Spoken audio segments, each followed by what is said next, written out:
안녕하세요. 이학규 목사입니다. 오늘은 창세기 7장 1절부터 8장 22절의 말씀으로 하나님께서 홍수를 일으켜 심판하신 이야기를 나누도록 하겠습니다.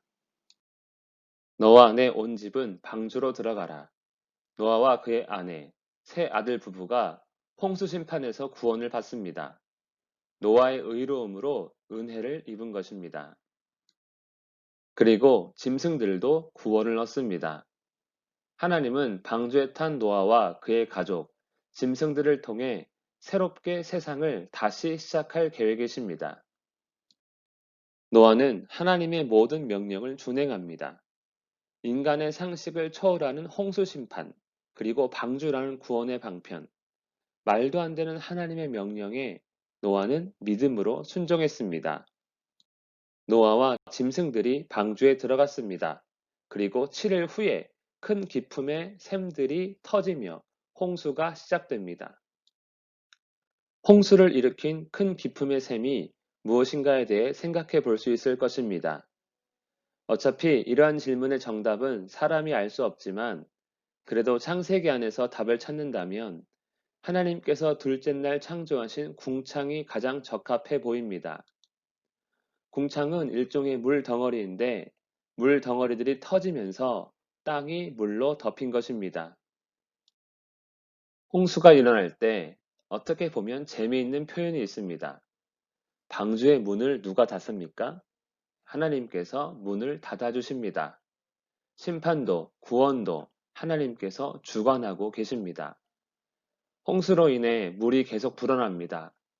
천하의 높은 산이 다 잠깁니다. 호흡을 하는 그 녹어도 어떤 짐승도 절대로 살 수 없게 되었습니다. 무려 150일 동안 온 땅이 물에 잠겼습니다. 다 죽었습니다. 오직 방주를 탄 노아와 그의 가족, 짐승들만 살았습니다. 150일이 지나자 물이 줄어들기 시작합니다. 물이 줄어드는 이유, 하나님께서 방주에 있는 노아와 짐승들을 기억하셨기 때문입니다. 홍수가 끝나는 것도 하나님의 은혜입니다. 물이 줄어들자 산봉우리가 보이고 방주는 아라랏 산에 머물게 됩니다. 아라랏 산으로 추정하는 산은 지금의 터키에 있습니다. 150일간의 홍수 기간이 지나고 물이 줄어들기를 40일이 지났습니다. 얼마나 줄었는지 알고자 까마귀와 비둘기를 보냈더니 방주로 다시 돌아왔습니다. 7일이 지나 다시 비둘기를 보내자 감람나무 새 잎사귀를 물고 돌아왔습니다.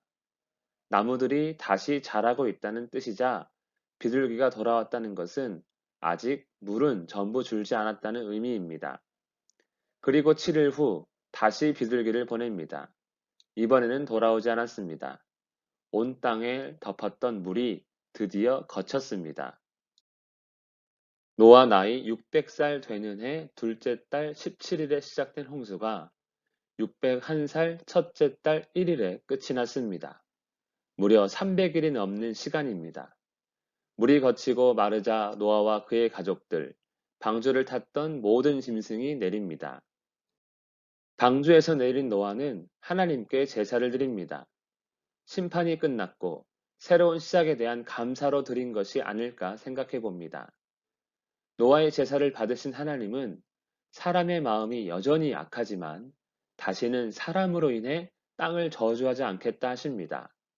대신 땅이 있는 동안에 심음과 거둠, 추위와 더위가 있을 것이라 말씀하십니다. 즉, 수고와 그에 따르는 고통이 있을 것임을 의미합니다. 사람의 죄악, 그 대가는 온 땅에 대한 심판과 사망임을 기억하기를 원합니다. 이와 더불어 우리를 죄에서 구원하신 예수님께 감사하며 세상을 죄악이 아닌 복음으로 채워가는 우리의 생활이 되기를 바랍니다. 기도하겠습니다.